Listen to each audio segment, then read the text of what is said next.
Morning news വിശദമായ റിപ്പോർട്ടുകളിലേക്ക് കടക്കുകയാണ്. വെടിനിർത്തൽ പ്രഖ്യാപനങ്ങളില്ലാതെ ട്രംപ് സെലൻസ്കി കൂടിക്കാഴ്ച. യുക്രൈന് ഭാവിയിൽ സുരക്ഷ ഉറപ്പു നൽകാൻ വൈറ്റ് ഹൌസിൽ നടന്ന കൂടിക്കാഴ്ചയിൽ ധാരണയായി. അമേരിക്ക, റഷ്യ, യുക്രൈൻ ത്രികക്ഷി യോഗം നടത്താനും തീരുമാനമായിട്ടുണ്ട്. ചർച്ചകൾക്കിടെ പുടിനുമായി 40 മിനിറ്റ് ട്രംപ് ഫോണിൽ സംസാരിച്ചു. സെലൻസ്കി പുടിൻ കൂടിക്കാഴ്ചയ്ക്ക് അവസരമൊരുക്കുമെന്നും കൂടിക്കാഴ്ച ഉടനുണ്ടാകുമെന്നും ട്രംപ് അറിയിച്ചു. വെടിനിർത്തലല്ല, ശാശ്വത സമാധാനമാണ് യുക്രൈന് വേണ്ടതെന്ന് സെലൻസ്കി വ്യക്തമാക്കി. മധു കൊട്ടാരക്കര അമേരിക്കയിലെ ന്യൂജേഴ്സിയിൽ നിന്ന് വിവരങ്ങളുമായി ചേരുന്നുണ്ട്. മധു, ലോകം ഉറ്റുനോക്കുകയായിരുന്നു ആ കൂടിക്കാഴ്ചയെ, വൈറ്റ് ഹൌസിലെ കൂടിക്കാഴ്ചയെ. പക്ഷേ വലിയ പ്രഖ്യാപനങ്ങളൊന്നുമില്ലാതെ ആ കൂടിക്കാഴ്ച പൂർത്തിയായിരിക്കുന്നു. കൂടിക്കാഴ്ചയ്ക്കിടയിൽ തന്നെ പുടിനുമായി ട്രംപ് ഫോണിൽ സംസാരിക്കുന്നു. എന്താണ് കൂടിക്കാഴ്ചയിൽ ഉൾത്തിരിഞ്ഞു വന്നിട്ടുള്ള പ്രധാനപ്പെട്ട ധാരണകൾ? അതിനെ എങ്ങനെയാണ് കാണേണ്ടത്, മധു കൊട്ടാരക്കര?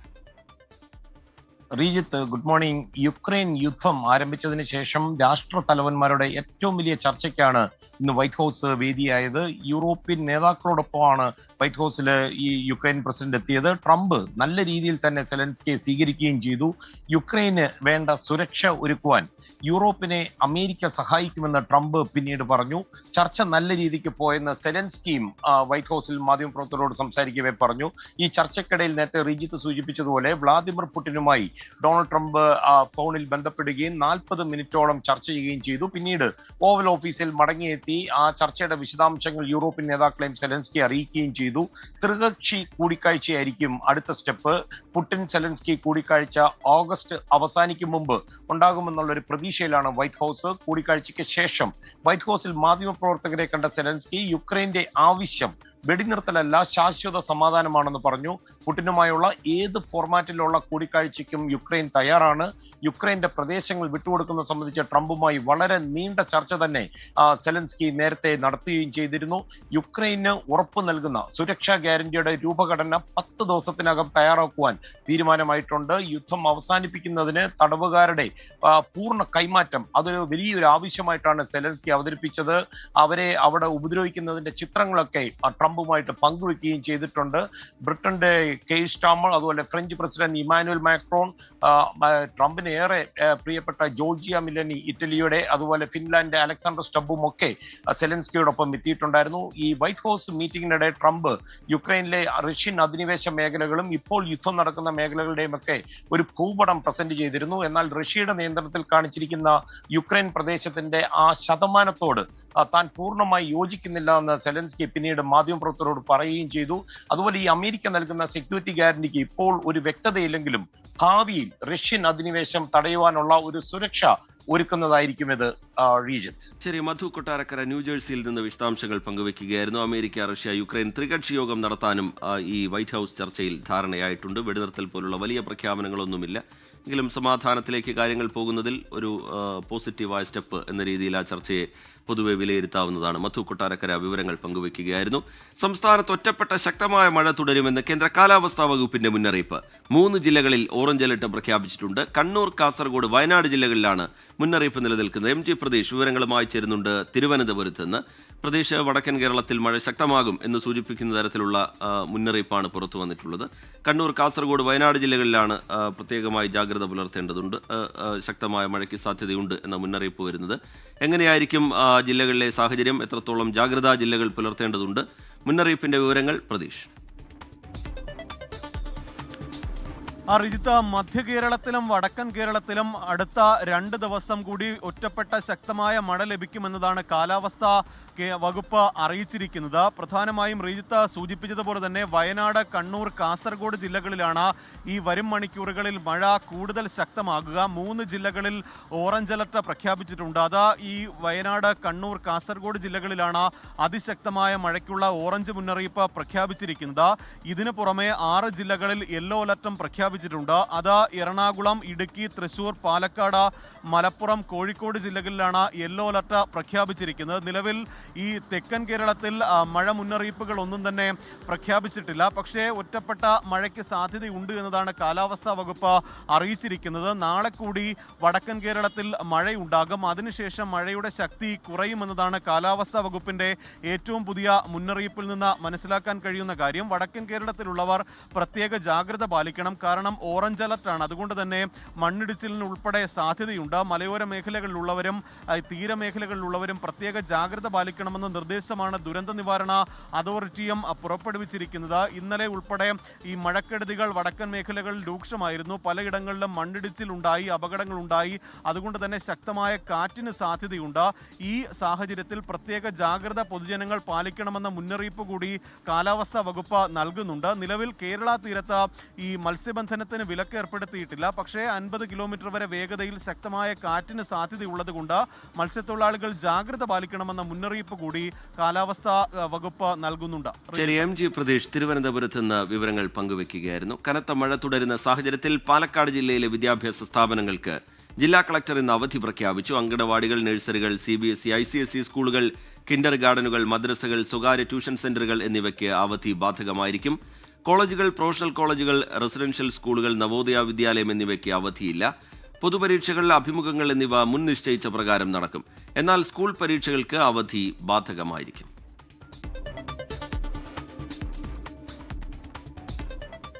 ബീഹാർ വോട്ടർ പട്ടിക പരിഷ്കരണത്തിലെ പ്രതിപക്ഷ പ്രതിഷേധത്തിൽ പാർലമെന്റിന്റെ ഇരുസഭകളും ഇന്നും പ്രക്ഷുബ്ധമാകും. രാഹുൽ ഗാന്ധി ഉയർത്തിയ ആരോപണങ്ങളെ തെരഞ്ഞെടുപ്പ് കമ്മീഷൻ തള്ളിയ സാഹചര്യത്തിൽ പ്രതിഷേധം കൂടുതൽ ശക്തമാക്കാനാണ് പ്രതിപക്ഷത്തിന്റെ തീരുമാനം. പാർലമെന്റ് സമ്മേളിക്കുന്നതിന് മുമ്പായി പ്രതിപക്ഷം പ്രധാന കവാടത്തിൽ പ്രതിഷേധിക്കും. ബീഹാർ വോട്ടർ പട്ടിക വിഷയം ചർച്ച ചെയ്യണമെന്നാവശ്യപ്പെട്ട് ഇരുസഭകളിലും നോട്ടീസ് നൽകാനാണ് തീരുമാനം. മുഖ്യ തെരഞ്ഞെടുപ്പ് കമ്മീഷണർക്കെതിരെ ഇംപീച്ച്മെന്റ് നോട്ടീസ് നൽകാൻ പ്രതിപക്ഷം തീരുമാനിച്ചിട്ടുണ്ടെങ്കിലും അതിന്നുണ്ടാകാൻ സാധ്യതയില്ല.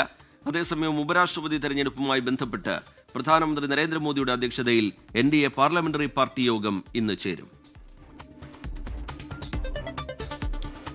രാഹുൽ ഗാന്ധി നയിക്കുന്ന വോട്ടർ അധികാർ യാത്ര ബീഹാറിൽ തുടരുകയാണ്. വസീർഗഞ്ചിൽ നിന്ന് രാവിലെ 8 മണിക്ക് ഇന്നത്തെ യാത്ര ആരംഭിക്കും. നെവാഡ, നളന്ദ എന്നിവിടങ്ങളിലൂടെ കടന്നുപോകുന്ന യാത്ര വൈകിട്ട് 6 മണിയോടെ ബാർബിഗയിൽ പൊതുസമ്മേളനത്തോടെ അവസാനിക്കും. യാത്രയിലുടനീളം രാഹുൽ ഗാന്ധിക്കൊപ്പം RJD നേതാവ് തേജസ്വി യാദവുമുണ്ട്. 16 ദിവസം നീണ്ടു നിൽക്കുന്ന യാത്രയിൽ ഇന്ത്യ മുന്നണിയിലെ നേതാക്കൾ അണിനിരക്കും. BJPക്കും തെരഞ്ഞെടുപ്പ് കമ്മീഷനുമെതിരെ അതിരൂക്ഷ വിമർശനമാണ് പ്രതിപക്ഷ നേതാക്കൾ ഉന്നയിക്കുന്നത്.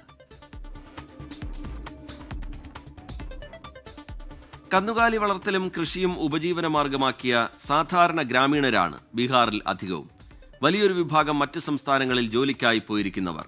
ബീഹാറിലെ സാധാരണ ജനങ്ങളെ സംബന്ധിച്ചിടത്തോളം തെരഞ്ഞെടുപ്പ് കമ്മീഷൻ ആവശ്യപ്പെടുന്ന രേഖകൾ ചുരുങ്ങിയ സമയത്തിനുള്ളിൽ ഹാജരാക്കുക സാധ്യമല്ല.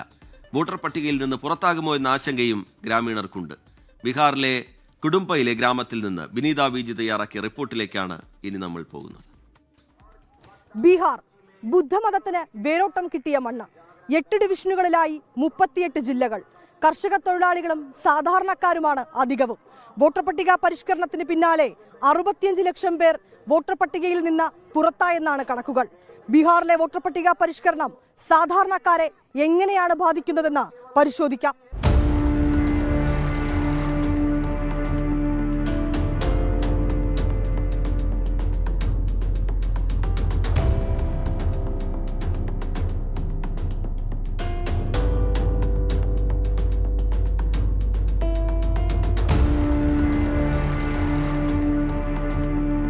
ബീഹാറിലെ കുടുംബ ജില്ലയിലാണ് ഞാനിപ്പോൾ ഉള്ളത്. കുടുംബയിലെ ഋഷിയബ് എന്ന് പറയുന്ന ഒരു ഗ്രാമമാണ്. ഈ ഗ്രാമത്തിലേറെയും സാധാരണക്കാരാണ്. അവർ ചെറിയ തൊഴിലുകളൊക്കെ ചെയ്ത് ജീവിക്കുന്ന ആളുകളാണ്. ഇവരെ സംബന്ധിച്ചിടത്തോളം ഈ വോട്ടർ പട്ടിക പരിഷ്കരണം ഏർപ്പെടുത്തുന്നതിൽ വലിയ ആശങ്കയാണ് ഇവർ പറയുന്നത്. ഇലക്ഷൻ സൂചിക മേ ആപ്കാ നാം ഹൈ? हाँ, मेरा नाम है. हम जुड़वा लिए हैं. 2 पुतों के मांगना बिलो 2003 के. उसका पिताजी का थे आधार कार्ड, वोटर कार्ड के नंबर तो हम दे दिए. हम जुड़वा लिए. हाँ, और हमको क्या मैंने 7 गो के है, 7 के है, क्लियर हो गया है. हम भी तो पहले से दिए थे वोट, और सब परिवार भी दिए थे, 3-4 भाई हमने. बाकी फिर इन्हें जानकारी नहीं है हमारा. दिक्कत है ना पूरा. दिक्कत है, ये सब सुधार लेकर रहे हैं तो सुधार होगा. जानकारी नहीं था पहले से, है ना. ये सुधार होगा ना तो वहाँ से ID प्रूफ ला के दे देंगे, हो जाएगा. मेरे घर का पूरा फैमिली का है. दे दिया ID कार्ड? हाँ, ID कार्ड है, दे दिया. हाँ, सर्वे का टाइम और बढ़ाना चाहिए, क्योंकि कुछ अशिक्षित लोग जो हैं, गरीब परिवार जो इसके विषय में जानकारी नहीं है, वो इतना जल्दी अपना डॉक्यूमेंट जुटा नहीं पा रहे हैं. अशिक्षित हैं, वो समझ नहीं पा रहे हैं. टाइम ज़्यादा नहीं है. इसके लिए हम चुनाव आयोग से आग्रह करना चाह रहा हूँ कि इसको टाइम को और लंबा दिया जाए ताकि सभी लोग वोट से वंचित न हो। तो चुनाव आयोग जब कैसे उसका नाम काट दे रहा है, जब जोड़ने के लिए उसका प्रूफ मांग रहा है कि इतना प्रूफ चाहिए, तो मरने वाले का नाम आखिर कैसे बिना प्रूफ के काट दिया जा रहा है? मृत्यु प्रमाण पत्र उसका लेना चाहिए ना, तब तो उसको नाम काटना चाहिए। कैसे जान गया BLO कि नाम उसका काट देना है? तो मेरी पत्नी का प्रूफ हम स्वयं है, मेरा ही डॉक्यूमेंट ना उसको लगना चाहिए, तो फिर उसका मेरा पत्नी का, उसका पिता और मम्मी का डॉक्यूमेंट के यहाँ क्या जरूरत है? कहीं ना कहीं तो इसमें मिली भगत सरकार और चुनाव आयोग के साथ मिली भगत है। घर का आदमी का नाम नहीं है? नाम है, बाकी हम उन्हीं के चेक नहीं किए हैं, जिसे हम अपना चेक कर लिए कि हमको आ गया है। എന്റെ ഭാര്യയുടെ രേഖകൾ എന്റെ കയ്യിലുണ്ട്, പക്ഷേ അവരുടെ അമ്മയുടെയും അതിന്റെ മറ്റു ബന്ധുക്കളുടെയും ഒക്കെ രേഖകൾ അതെങ്ങനെയാണ് എന്റെ കൈവശം ഉണ്ടാവുക എന്നടക്കമുള്ള ആശങ്കകളാണ് അവർ പങ്കുവയ്ക്കുന്നത്. ബീഹാറിലെ കുടുംബയിൽ നിന്ന് ക്യാമറാമാൻ ജിജീന്ദറിനൊപ്പം വിനീത VG 24. ബില്ലുകൾക്ക് സമയപരിധി നിശ്ചയിച്ചതിനെതിരായ രാഷ്ട്രപതിയുടെ റഫറൻസിൽ സുപ്രീം കോടതിയുടെ ഭരണഘടനാ ബെഞ്ച് ഇന്നു മുതൽ വിശദമായ വാദം കേൾക്കും. റഫറൻസ് നിലനിൽക്കുമോ എന്നതിൽ ആദ്യം പ്രാഥമിക വാദം നടക്കും. റഫറൻസ് ഇന്ന് പരിഗണിക്കാനിരിക്കെ ഇന്നലെ രാഷ്ട്രപതി ദ്രൗപദി മുർമുവുമായി ചീഫ് ജസ്റ്റിസ് BR ഗവായ് കൂടിക്കാഴ്ച നടത്തിയിരുന്നു. ബൽറാം നെടുങ്ങാടി വിവരങ്ങളുമായി ഡൽഹിയിൽ നിന്ന് ചേരുന്നുണ്ട്. ബൽറാം, സുപ്രധാനമായ വിഷയം സുപ്രീം കോടതിക്ക് മുമ്പിലേക്ക് വരികയാണ്. ഗവർണറുടെ അധികാരവും രാഷ്ട്രപതിയുടെ അധികാരവും സംബന്ധിച്ച് ഉള്ള കാര്യങ്ങളിലൊരു വ്യക്തത വരാൻ പോകുന്നു. ദിവസങ്ങൾ നീണ്ടു നിൽക്കുന്ന വാദമായിരിക്കും. ഈ റഫറൻസ് തള്ളണം എന്നതടക്കമുള്ള ആവശ്യം കേരളമടക്കം മുന്നോട്ട് വെച്ചിട്ടുണ്ട്. കോടതിയിൽ എന്താണ് സംഭവിക്കാൻ പോകുന്നത്? ഈ നടപടികളെ എങ്ങനെയാണ് നോക്കിക്കാണേണ്ടത് ബൽറാം? റിജിത്ത്, ഈ ഒരു നടപടി അല്ലെങ്കിൽ സുപ്രീം കോടതിയിൽ ഇന്ന് ആരംഭിക്കുന്ന ഈ വാദപ്രതിവാദം എന്നുള്ളത് രാജ്യത്തെ നിയമചരിത്രത്തിൽ തന്നെ ഒരു സുപ്രധാനമായ ഏടായി രേഖപ്പെടുത്താൻ പോകുന്ന ഒന്നാണ്. പ്രത്യേകിച്ച് ഇത്തരത്തിൽ ഒരു വിധി രാഷ്ട്രപതി റഫറൻസ് ഉണ്ടാകുന്നു. അത് രാഷ്ട്രപതിക്കും ഗവർണർമാർക്കും സമയപരിധി നിശ്ചയിച്ചുകൊണ്ടുള്ള ഒരു ഉത്തരവ് സുപ്രീം കോടതിയുടെ ഭാഗത്തു നിന്നുണ്ടായ പശ്ചാത്തലത്തിലാണ് ഇത്തരത്തിൽ ഒരു നടപടി ഉണ്ടായത്.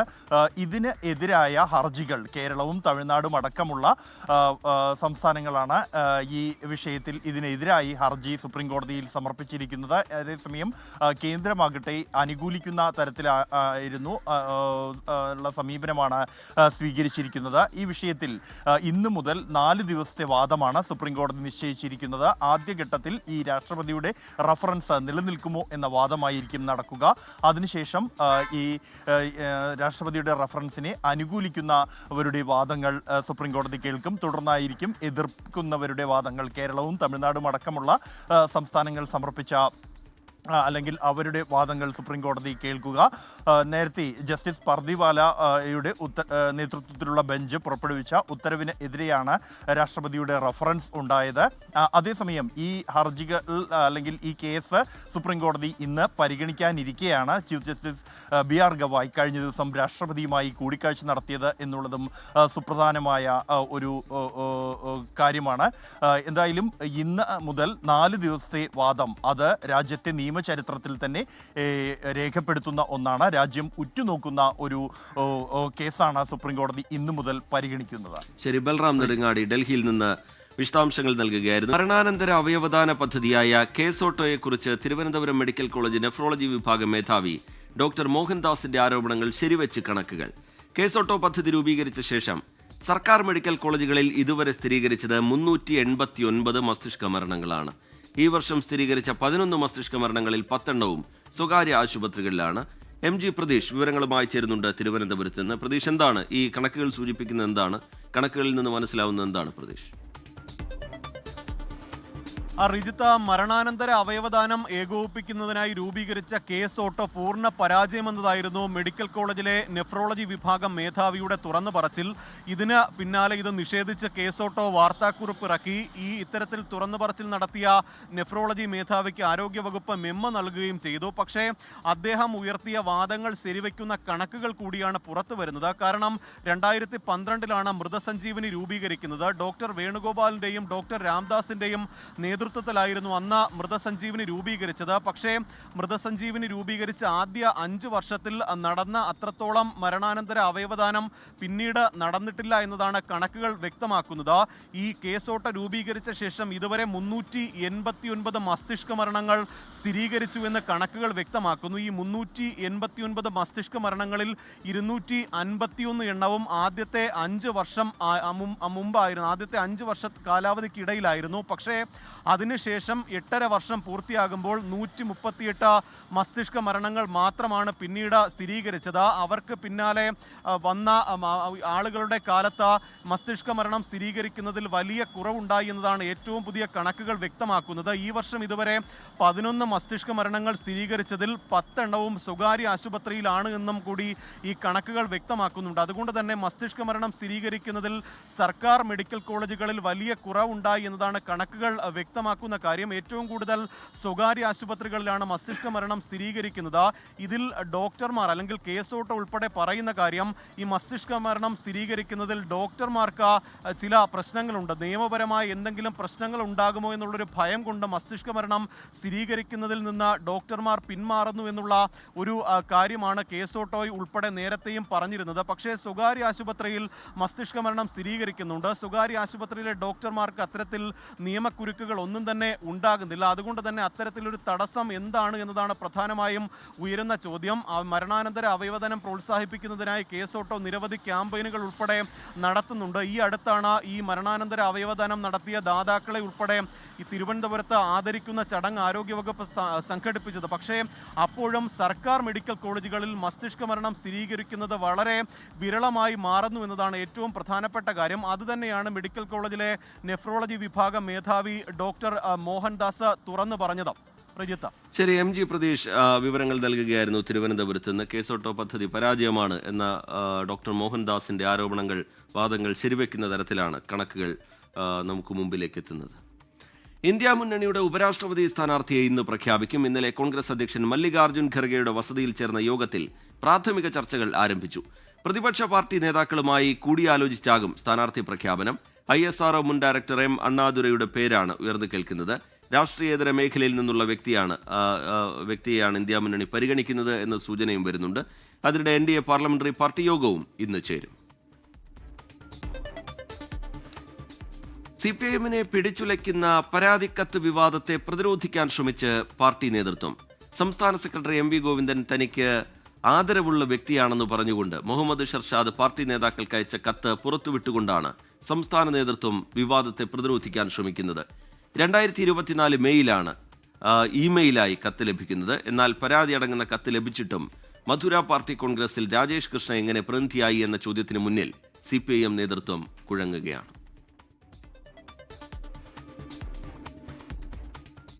എറണാകുളം ഗോശ്രീ പാലം സമാന്തര പാലത്തിന്റെ അറ്റകുറ്റപ്പണി ഉടൻ പൂർത്തിയാക്കണമെന്ന ആവശ്യം. പാലത്തിന് മുമ്പിൽ കണ്ടെയ്നർ ഉടമകളും നാട്ടുകാരും പ്രതിഷേധിച്ചു. പ്രദേശത്ത് കഴിഞ്ഞ ദിവസം കണ്ടെയ്നർ ലോറി റോഡിന് നടുവിൽ ഓഫായതോടെ ഗോശ്രീ പാലം വഴിയുള്ള ഗതാഗതം 3 മണിക്കൂറോളമാണ് സ്തംഭിച്ചത്.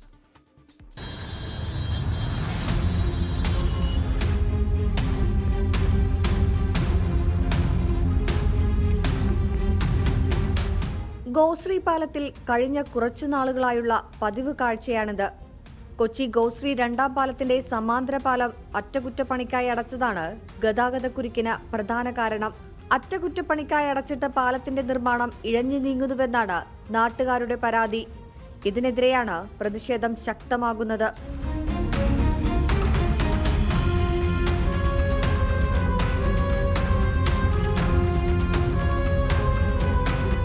ഗോശ്രീ പാലത്തിന്റെ അനാസ്ഥയ്ക്കെതിരെയും ഇഴഞ്ഞു നീങ്ങുന്ന സമാന്തര പാലത്തിന്റെ നിർമ്മാണത്തിനെതിരെയുമാണ് പൊതുജനങ്ങളുടെ പേരിൽ ഈ പ്രതിഷേധം സംഘടിപ്പിച്ചിരിക്കുന്നത്. ഇഴഞ്ഞു നീങ്ങുന്ന യാത്രാക്കുരുക്കിന് എത്രയും പെട്ടെന്ന് പരിഹാരമുണ്ടാകണമെന്നാണ് പൊതുജനം ആവശ്യപ്പെടുന്നത്.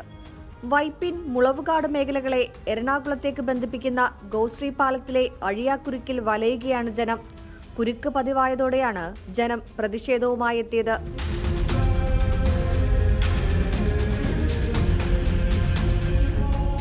ഗോശ്രീ 2ാം പാലത്തിന്റെ സമാന്തര പാലം അറ്റകുറ്റപ്പണിക്കായി അടച്ചിട്ട് 2.5 മാസമായെങ്കിലും നിർമ്മാണ പ്രവർത്തനങ്ങൾ ഇതുവരെ പൂർത്തിയായില്ല. കണ്ടെയ്നർ വണ്ടികൾ മാത്രമല്ല, പൊതുജനങ്ങളും വളരെയധികം പ്രയാസം നേരിടുന്ന ഒരു സാഹചര്യമാണുള്ളത്.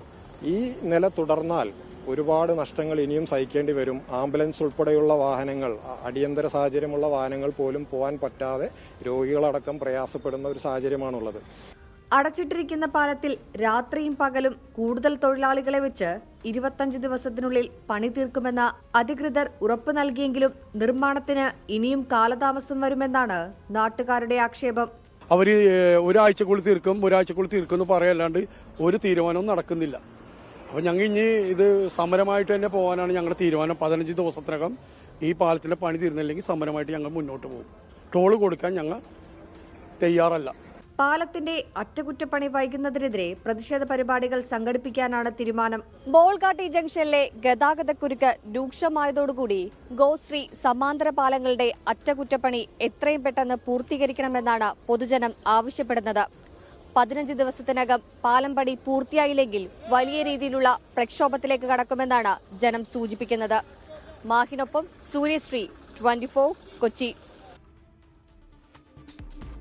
സിൻഡിക്കേറ്റ് യോഗം ചേരാൻ കഴിയുന്നില്ലെന്ന് ചൂണ്ടിക്കാണിച്ച് സാങ്കേതിക സർവകലാശാല VC കെ ശിവപ്രസാദ് സമർപ്പിച്ച ഹർജി ഇന്ന് ഹൈക്കോടതി വീണ്ടും പരിഗണിക്കും. ഹർജിയിൽ ധനകാര്യ വകുപ്പ് സെക്രട്ടറി, ഉന്നത വിദ്യാഭ്യാസ സെക്രട്ടറി, സാങ്കേതിക വിദ്യാഭ്യാസ ഡയറക്ടർ എന്നിവർക്ക് കോടതി നേരത്തെ നോട്ടീസ് അയച്ചിരുന്നു. സിൻഡിക്കേറ്റ് യോഗം കൂടാൻ കഴിയാത്തതിനാൽ സർവകലാശാല പ്രവർത്തനം അവതാളത്തിലാണ് എന്നാണ് VCയുടെ ഹർജി. കോടതിയുടെ ഉത്തരവിന് അനുസൃതമായല്ല VC നിയമനമെന്നും സർക്കാരിന്റെ അഭിപ്രായം തേടിയില്ലെന്നും അഡ്വക്കേറ്റ് ജനറൽ വാദിച്ചിരുന്നു.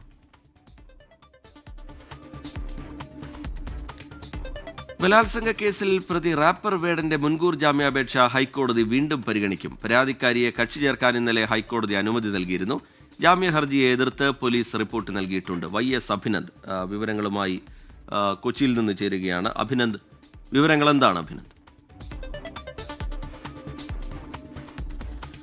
രഞ്ജിത്ത്, 2021 മുതൽ 23 മുതൽ തുടർച്ചയായി വിവാഹ വാഗ്ദാനം നൽകി ലൈംഗികമായി പീഡിപ്പിച്ചു എന്നാരോപിച്ചാണ് യുവ ഡോക്ടർ തൃക്കാക്കര പോലീസിൽ പരാതി നൽകുന്നത്. ഈ ജൂലൈ 31 തൃക്കാക്കര പോലീസ് വേടനെതിരെ കേസ് രജിസ്റ്റർ ചെയ്യുന്നത്. ഇതിനായി മുൻകൂർ ജാമ്യാപേക്ഷയ്ക്കായി ഹൈക്കോടതിയെ സമീപിക്കുന്നതിനിടയിലാണ് മറ്റ് 2 പരാതികൾ കൂടി ഇപ്പോൾ വേടനെതിരെ ഉയർന്നു വന്നിട്ടുള്ളത്. ഇന്ന് ഹൈക്കോടതിയിൽ നിന്ന് ഏറ്റവും പ്രധാനപ്പെട്ട മറ്റൊരു കാര്യം, ഇന്നലെ അത് പരാതിക്കാരി കൂടി കക്ഷി ചേർത്തുകൊണ്ട് ഹൈക്കോടതി വിധി വന്നിരുന്നു. ഇന്ന് വേടന്റെ മുൻകൂർ ജാമ്യാപേക്ഷ പരിഗണിക്കുകയാണ്. നേരത്തെ തന്നെ വേടനെതിരെ ലുക്കൌട്ട് നോട്ടീസ് അടക്കം പുറപ്പെടുവിച്ചുകൊണ്ടുള്ള സമഗ്രമായ അന്വേഷണമാണ് പോലീസ് നടത്തിയത്.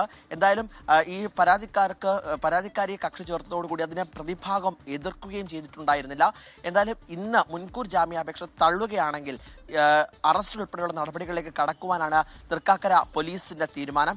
ഗുരുതരമായ വകുപ്പുകളാണ് വേടനെതിരെ ചുമത്തിയിട്ടുള്ളത്. പക്ഷേ ഇത്രയും ദിവസമായിട്ടും വേടനെ കണ്ടെത്തുവാൻ പോലീസിന് കഴിഞ്ഞില്ല. അതിനിടയിലാണ് മുൻകൂർ ജാമ്യാപേക്ഷയുമായി ഹൈക്കോടതിയെ വേടൻ സമീപിക്കുന്നത്.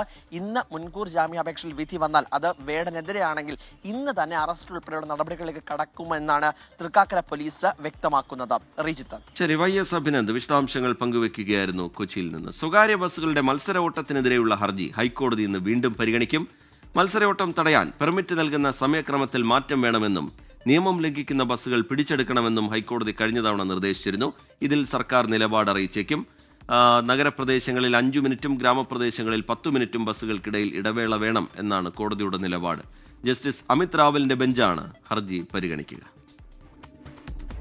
വകുപ്പ് മേധാവിമാരുടെ പരസ്യ പ്രതികരണം വിലക്കി തിരുവനന്തപുരം മെഡിക്കൽ കോളേജ് പ്രിൻസിപ്പൽ.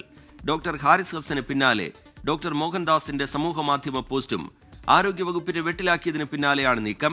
ചട്ടലംഘനമുണ്ടായാൽ കർശന നടപടിയെന്നും പ്രിൻസിപ്പലിന്റെ മുന്നറിയിപ്പ്. 24 ബ്രേക്കിംഗ്. MG പ്രതീഷ് വിവരങ്ങളുമായി ചേരുന്നുണ്ട് തിരുവനന്തപുരത്ത് നിന്ന്. പ്രതീഷ്, ഹാരിസ് ഹസന്റെ വെളിപ്പെടുത്തൽ അത് ആരോഗ്യവകുപ്പിനെ വലിയ രീതിയിൽ പ്രതിരോധത്തിലാക്കുന്നത് നമ്മൾ കണ്ടു. പിന്നാലെ കേസോട്ടോ പദ്ധതിയുമായി ബന്ധപ്പെട്ടുള്ള ഡോക്ടർ മോഹൻദാസിന്റെ സമൂഹ മാധ്യമങ്ങളിലെ പ്രതികരണം, ഇതൊക്കെ വലിയ രീതിയിൽ വകുപ്പിനെ വെട്ടിലാക്കുന്ന പശ്ചാത്തലത്തിൽ ഇങ്ങനെ പരസ്യ പ്രതികരണം പാടില്ല എന്ന നിർദ്ദേശത്തിലേക്ക് പ്രിൻസിപ്പൽ പോവുകയാണ്. ചട്ടലംഘനമുണ്ടായാൽ കർശന നടപടി സ്വീകരിക്കും എന്ന മുന്നറിയിപ്പോടു കൂടി തന്നെ. വിവരങ്ങൾ എന്താണ് MG പ്രതീഷ്? റിജിത്ത, ഡോക്ടർ ഹാരിസിന് പിന്നാലെ ആരോഗ്യ സംവിധാനത്തെ ചോദ്യം ചെയ്ത് സാമൂഹിക മാധ്യമത്തിൽ ഇന്നലെയാണ് മെഡിക്കൽ കോളേജിലെ നെഫ്രോളജി വിഭാഗം മേധാവി ഡോക്ടർ മോഹൻദാസ് കുറിപ്പെഴുതിയത്. ഈ കുറിപ്പെഴുതി അതിന് പിന്നാലെ 1 മണിക്കൂറിനകം ഈ കുറിപ്പ് പിൻവലിക്കുകയും ചെയ്തു. പക്ഷേ ഇത് വാർത്തയായതോടുകൂടി തന്നെ ഇക്കാര്യത്തിൽ ആരോഗ്യവകുപ്പ് ഇടപെടുകയും ഇന്നലെ തന്നെ മെമ്മോ നൽകുകയും ചെയ്തിരുന്നു. പക്ഷേ ഈ കുറിപ്പ് വന്നതിന് പിന്നാലെ ഇന്നലെ വൈകിട്ട് മെഡിക്കൽ കോളേജ് പ്രിൻസിപ്പൽ, വകുപ്പ് മേധാവിമാരുടെ യോഗം വിളിക്കുകയാണ് ഉണ്ടായത്. ഈ യോഗത്തിലാണ് വകുപ്പ് മേധാവികൾക്ക് പരസ്യ പ്രതികരണം വിലക്കിക്കൊണ്ടുള്ള താക്കീത് നൽകിയത്. വകുപ്പുമായി ബന്ധപ്പെട്ടുള്ള എന്തെങ്കിലും പ്രശ്നങ്ങളുണ്ടെങ്കിൽ അത് ബന്ധപ്പെട്ട അധികാരികളെ നേരിട്ട് അറിയിക്കണമെന്ന നിർദ്ദേശമാണ് വകുപ്പ് മേധാവിമാർക്ക് പ്രിൻസിപ്പൽ നൽകിയിരിക്കുന്നത്. സർവീസ് ചട്ട ലംഘനമുണ്ടായാൽ കർശന നടപടി സ്വീകരിക്കുമെന്നും മുന്നറിയിപ്പായി പറഞ്ഞിട്ടുണ്ട്. ഇതിനു പുറമെ മാധ്യമങ്ങളിലൂടെയോ സാമൂഹിക മാധ്യമങ്ങളിലൂടെയോ ഇത്തരത്തിലുള്ള പ്രതികരണങ്ങൾ നടത്തരുതെന്നും വകുപ്പ് മേധാവിമാർക്ക് പ്രിൻസിപ്പൽ നിർദ്ദേശം നൽകിയിട്ടുണ്ട്. ആരോഗ്യ വകുപ്പിന്റെ കൂടി ഇടപെടലിന് പിന്നാലെയാണ് പ്രിൻസിപ്പൽ ഇന്നലെ വൈകിട്ട് ഈ HODമാരുടെ യോഗം വിളിക്കുകയും ഇത്തരത്തിൽ നിർദ്ദേശം നൽകുകയും ചെയ്തിരിക്കുന്നത്.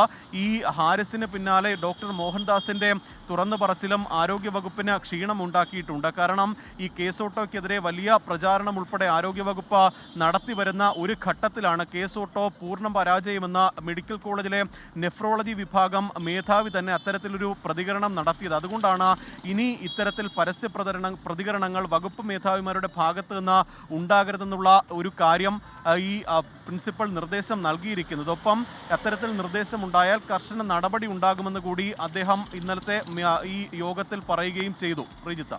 ശരി, MG പ്രതീഷ് തിരുവനന്തപുരത്ത് നിന്ന് വിശദാംശങ്ങൾ പങ്കുവയ്ക്കുകയായിരുന്നു.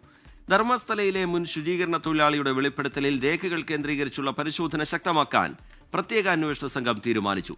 മണ്ണ് നീക്കം ചെയ്തുള്ള പരിശോധന താൽക്കാലികമായി നിർത്തിവെച്ചതിന് പിന്നാലെയാണ് തീരുമാനം. ശുചീകരണ തൊഴിലാളി ജോലി ചെയ്തിരുന്ന സമയത്ത് കാണാതായവരുടെ പട്ടിക കേന്ദ്രീകരിച്ചുള്ള അന്വേഷണം വിപുലപ്പെടുത്താനാണ് നീക്കം.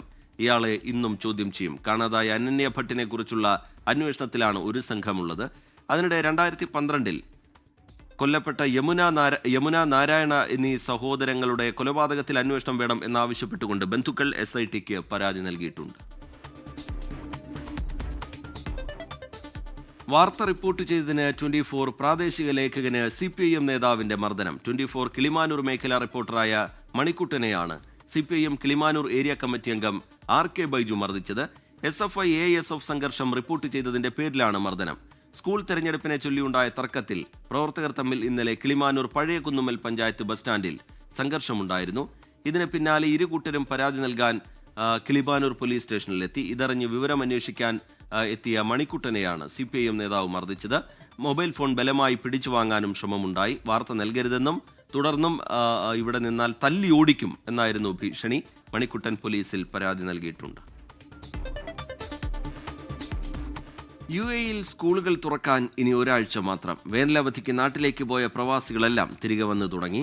ഈ അധ്യയന വർഷത്തിൽ 10ഓളം പുതിയ സ്കൂളുകളാണ് UAEയിൽ പ്രവർത്തനം ആരംഭിക്കുന്നത്. രാജ്യത്ത് സ്കൂളുകൾ തുറക്കാൻ ഒരാഴ്ച മാത്രമാണുള്ളത്. മിക്ക സ്കൂളുകളിലും അടുത്ത തിങ്കളാഴ്ചയാണ് അധ്യയനം ആരംഭിക്കുക. അതിനാൽ തന്നെ UAEയിൽ ഒരുക്കങ്ങൾ ഇതിനോടകം സജീവമായിട്ടുണ്ട് എന്നുള്ളതാണ്.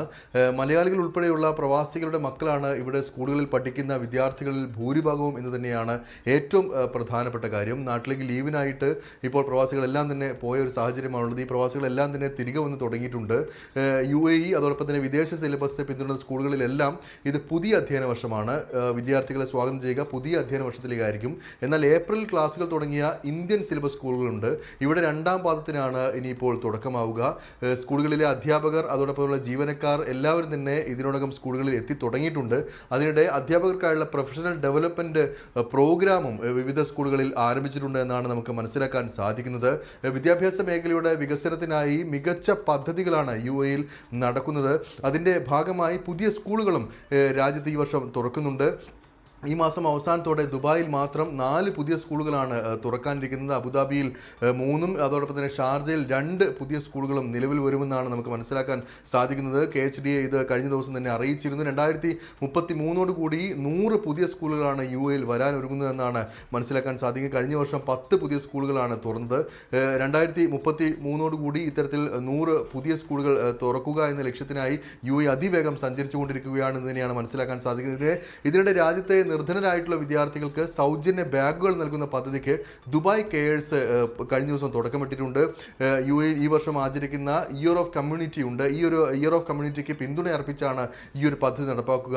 10,000 വിദ്യാർത്ഥികൾക്കാണ് ഇതിന്റെ ഗുണം ലഭിക്കുക എന്നാണ് ദുബായ് കെയേഴ്സ് അറിയിച്ചിരിക്കുന്നത്. അൽദാർ പ്രോപ്പർട്ടീസുമായി സഹകരിച്ചാണ് ഈ ദുബായ് കെയേഴ്സ് ബാഗ് വിതരണം നടത്തുക. അതോടൊപ്പം തന്നെ പേന, പെൻസിൽ, വെള്ളക്കുപ്പി തുടങ്ങിയവയെല്ലാം ഈ ബാഗിൽ ഉണ്ടാകും. ഈ പദ്ധതിയുടെ വിജയത്തിനായി രാജ്യത്തിന്റെ വിവിധയിടങ്ങളിൽ 450ഓളം വോളണ്ടിയർമാരെ സജ്ജീകരിച്ചിട്ടുണ്ട് എന്നും ദുബായ് കെയേഴ്സ് അധികൃതർ കഴിഞ്ഞ ദിവസം അറിയിച്ചിട്ടുണ്ട്. എന്തായാലും എല്ലാ അർത്ഥത്തിലും കുരുന്നുകളെ സ്വീകരിക്കാൻ രാജ്യം സർവ്വസജ്ജമാണ്. ഇന്ന് മുതൽ തന്നെ സ്കൂളുകളിൽ അതിനായിട്ടുള്ള ഒരുക്കങ്ങൾ സജീവമായി തന്നെ നടക്കും. ഇനി നോക്കാം കൂടുതൽ അന്താരാഷ്ട്ര വാർത്തകൾ.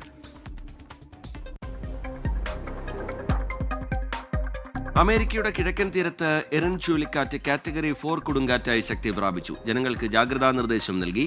കൊടുങ്കാറ്റ് മൂലമുണ്ടായ മഴ തെക്ക് കിഴക്കൻ ബഹാമാസിലും ടർക്ക് ആൻഡ് കൈക്കോസ് ദ്വീപുകളിലും പ്രതിസന്ധിയുണ്ടാക്കിയതായും റിപ്പോർട്ട്.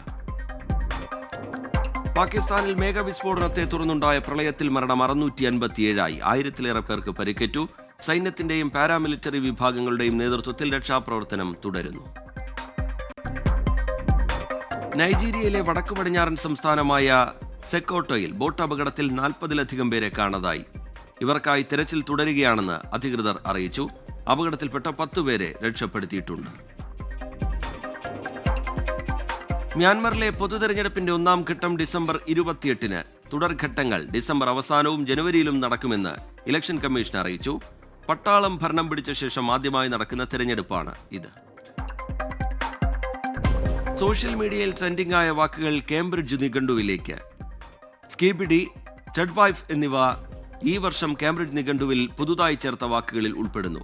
യൂട്യൂബിലെ ഒരു വൈറൽ ആനിമേറ്റഡ് വീഡിയോ പരമ്പരയിലൂടെ ജനപ്രീതി നേടിയ പദമാണ് സ്കീബിഡി.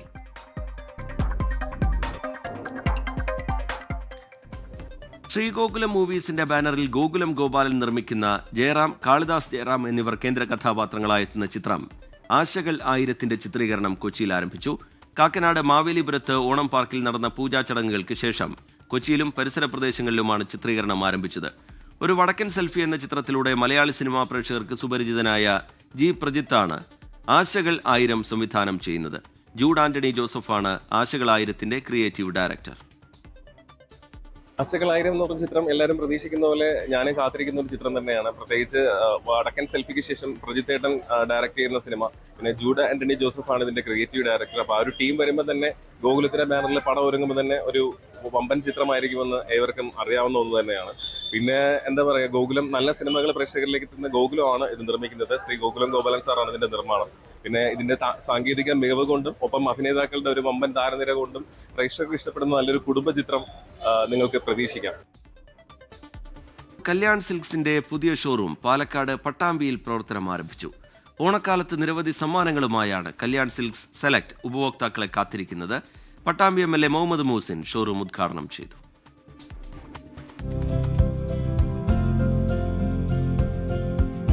വിശാലമായ സൗകര്യത്തോടെ കല്യാൺ സിൽക്സിന്റെ 34ാമത് ഷോറൂം പട്ടാമ്പി നഗരമധ്യത്തിൽ പ്രവർത്തനം ആരംഭിച്ചു. ചെറുപട്ടണങ്ങൾക്കു വേണ്ടി പ്രത്യേകമായുള്ള കല്യാൺ സിൽക്സ് സെലക്ട് ആണ് 3 നിലകളിലായി തുറന്നത്. പട്ടാമ്പി MLA മുഹമ്മദ് മോസിൻ ഉദ്ഘാടനം ചെയ്തു.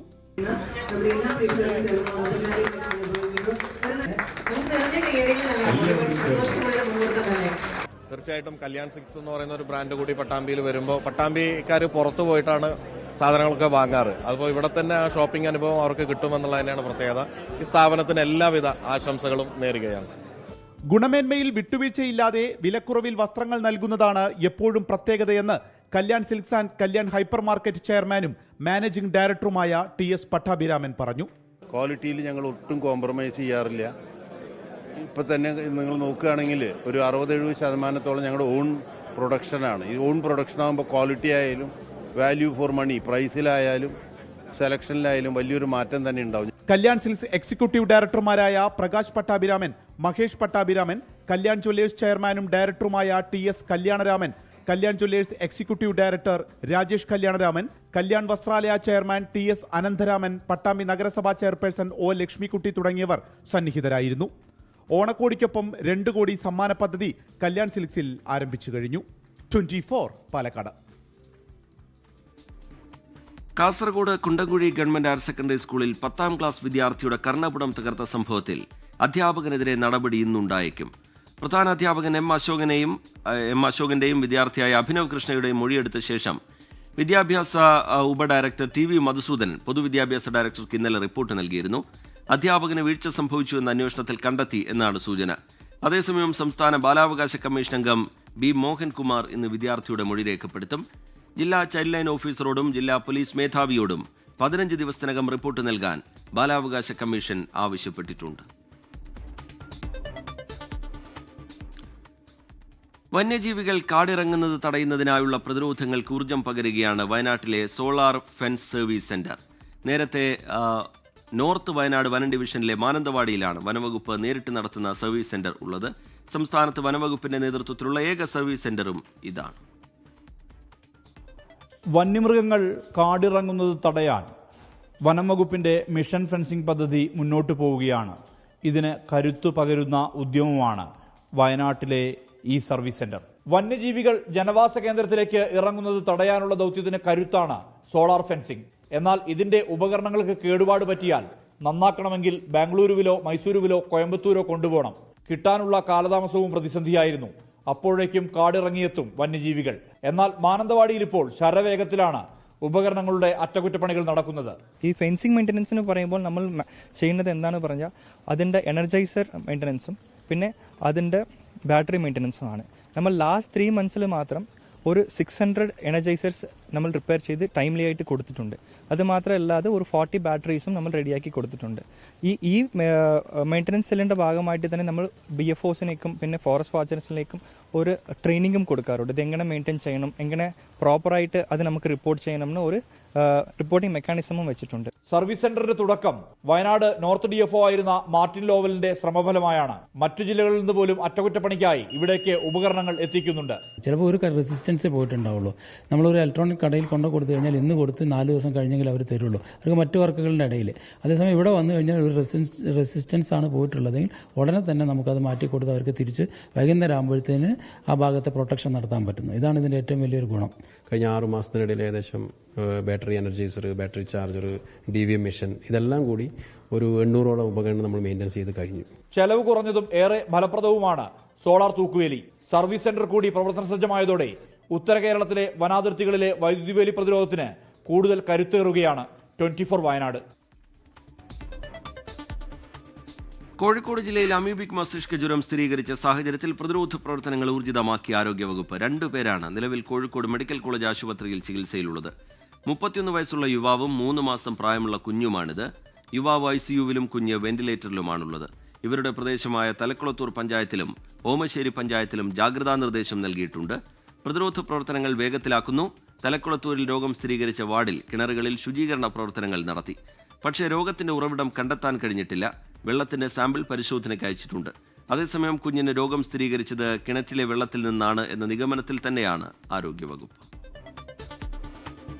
ഏഷ്യാ കപ്പ് ക്രിക്കറ്റിനുള്ള ഇന്ത്യൻ ടീമിനെ ഇന്ന് പ്രഖ്യാപിക്കും. മുംബൈയിൽ ചേരുന്ന BCCI സെലക്ടേഴ്സിന്റെ യോഗത്തിന് ശേഷമായിരിക്കും ടീം പ്രഖ്യാപനം. സൂര്യകുമാർ യാദവ് നായകനായി തുടരുമോ? ശുഭ്മാൻ ഗിൽ വൈസ് ക്യാപ്റ്റന്റെ പദവിയോടെ ടീമിലെത്തുമോ? അതോ സ്ക്വാഡിൽ തന്നെ ഇടമുണ്ടാവില്ലേ? സഞ്ജു സാംസന്റെ അവസ്ഥ എന്താകും? ശ്രേയസ് അയ്യരുടെ മടങ്ങിവരവ് കാണുമോ? ജസ്പ്രീത് ബുംറയ്ക്ക് ഇനിയും വിശ്രമം കൊടുക്കുമോ?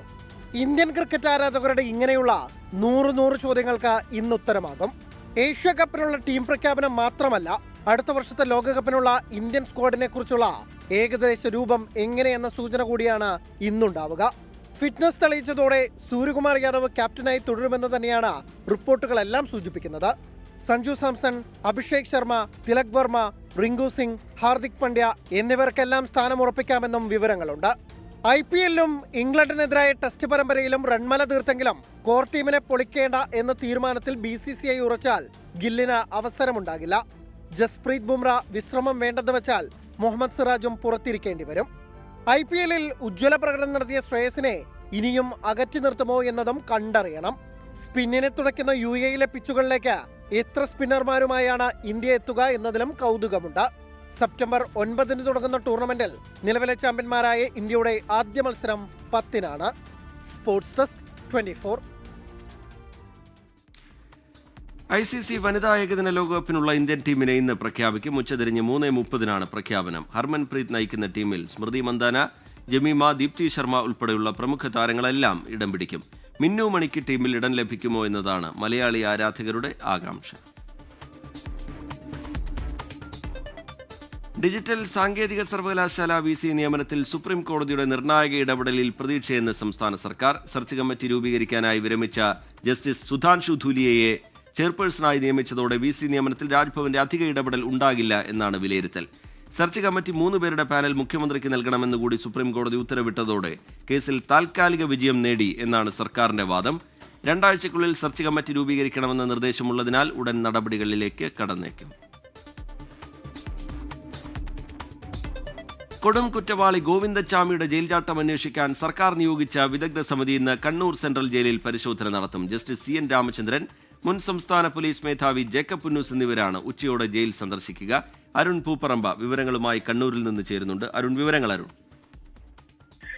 റീജിത്ത്, ഇതിൽ പോലീസിന്റെയും ജയിൽ വകുപ്പിന്റെയും അന്വേഷണം നടക്കുന്നുണ്ട്. അതിന് പുറമെയാണ് സർക്കാർ നിയോഗിച്ചിട്ടുള്ള വിദഗ്ധ സമിതിയുടെ കൂടി അന്വേഷണം ആരംഭിക്കുന്നത്.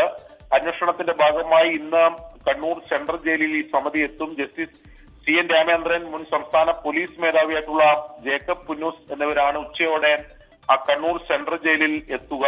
ഇതിൽ പ്രധാനമായും ഇവർ അന്വേഷിക്കുക എങ്ങനെയാണ് ഗോവിന്ദച്ചാമി ജയിൽ ചാടിയത്, അതിലുണ്ടായിട്ടുള്ള സുരക്ഷാ വീഴ്ച എന്താണ് എന്നുൾപ്പെടെയുള്ള കാര്യങ്ങളായിരിക്കും ഈ സമിതി പൂർണ്ണമായും അന്വേഷിക്കുക. അതിനുശേഷം സർക്കാരിൽ റിപ്പോർട്ട് നൽകും എന്നതാണ് നമ്മൾ മനസ്സിലാക്കുന്നത്. ഈ റിപ്പോർട്ടിന്റെ അടിസ്ഥാനത്തിലായിരിക്കും ഈ ജയിലിലെ സുരക്ഷാ സംവിധാനങ്ങൾ, അതോടൊപ്പം ജയിൽ ചട്ടം ഉൾപ്പെടെയിൽ എന്തെങ്കിലും മാറ്റം വരുത്തണമോ എന്ന കാര്യത്തിൽ സർക്കാർ ഈ റിപ്പോർട്ട് പരിഗണിച്ചായിരിക്കും ഒരു തീരുമാനത്തിലേക്ക് എത്തുക എന്നുകൂടി മനസ്സിലാക്കുന്നുണ്ട്. കണ്ണൂർ സെൻട്രൽ ജയിലിലെ പരിശോധനയ്ക്ക് ശേഷം ഇവർ വിയൂർ ജയിലിൽ കൂടി പോകും എന്നതാണ് നമ്മൾ മനസ്സിലാക്കുന്നത്. നിലവിൽ ഗോവിന്ദസ്വാമി വിയൂർ ജയിലിലാണുള്ളത്, അവിടെ കൂടി പോകും.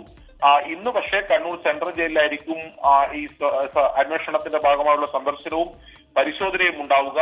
അന്ന് ഡ്യൂട്ടിയിൽ ഉണ്ടായിരുന്നവർ, ഈ ജയിൽ ചുമതലയിൽ ഉണ്ടായിരുന്ന ഉദ്യോഗസ്ഥരുടെ ഒക്കെ അവരോട് കാര്യങ്ങൾ ചോദിച്ചാൽ അവരുടെ വിവരശേഖരണം ഉൾപ്പെടെ ഉണ്ടാകും എന്നുകൂടി മനസ്സിലാക്കുന്നു. എന്തായാലും ഇന്ന് ഉച്ചയോടെ ഈ സമിതി കണ്ണൂരിൽ എത്തിച്ചേരും. അതിനുശേഷം സെൻട്രൽ ജയിലിലെത്തി പരിശോധനകൾ ആരംഭിക്കും. ശരി, അരുൺ പൂപ്പറമ്പ കണ്ണൂരിൽ നിന്ന് വിവരങ്ങൾ പങ്കുവയ്ക്കുകയാണ്.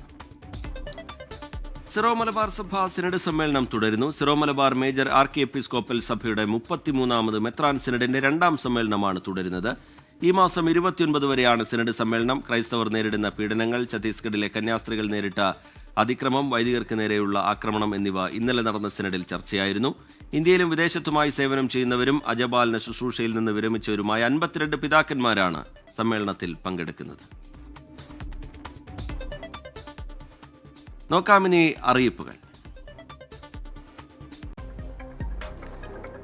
മിൽമ കൗ മിൽക്ക് 1 ലിറ്റർ ബോട്ടിൽ ഇന്ന് വിപണിയിലെത്തും. മന്ത്രി ജെ ചിഞ്ചുറാണി ഉദ്ഘാടനം ചെയ്യും. മിൽമ തിരുവനന്തപുരം മേഖലാ യൂണിയൻ പുറത്തിറക്കുന്ന ബോട്ടിലിന്റെ വില 70 രൂപയാണ്.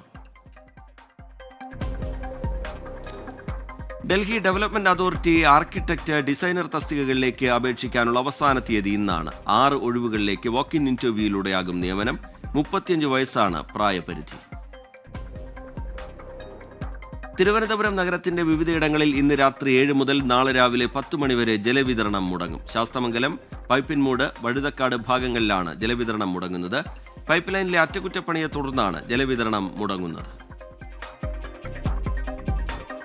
മലപ്പുറം പൊന്നാനി MES കോളേജിൽ വിവിധ ബിരുദ പ്രോഗ്രാമുകളിൽ സീറ്റ് ഒഴിവ്. SC/ST, സ്പോർട്സ്, ഭിന്നശേഷി, ലക്ഷദ്വീപ് വിഭാഗങ്ങളിലാണ് ഒഴിവുള്ളത്. അർഹരായവർ ഇന്ന് 12 മണിക്ക് മുമ്പ് കോളേജിൽ നേരിട്ട് ഹാജരാകണം. കേരള തീരദേശ പരിപാലന അതോറിറ്റിയിൽ ഡ്രൈവർ കം ഓഫീസ് അറ്റൻഡറെ നിയമിക്കുന്നതിന് അപേക്ഷ ക്ഷണിച്ചു. 6 മാസത്തേക്കായിരിക്കും നിയമനം. ഈ മാസം 30 വരെ അപേക്ഷ നൽകാം.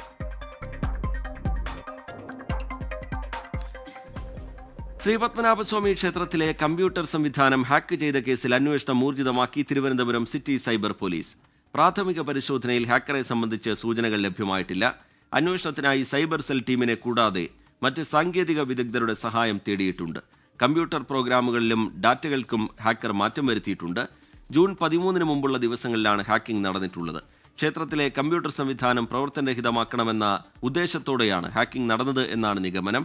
പരമപ്രധാന വിവരങ്ങൾ ചോർന്നിട്ടുണ്ടോ എന്ന് കണ്ടെത്താനുള്ള ശ്രമത്തിലാണ് അധികൃതർ. ക്ഷേത്ര സുരക്ഷയെയും ഓൺലൈൻ വഴിയുള്ള സാമ്പത്തിക ഇടപാടുകളെയും ഹാക്കിംഗ് ബാധിച്ചിട്ടുണ്ടോ എന്നും അന്വേഷിക്കും. ഈ റിപ്പോർട്ടോടെ മോർണിംഗ് ന്യൂസിന്റെ സമയം ഇവിടെ പൂർത്തിയാവുകയാണ്.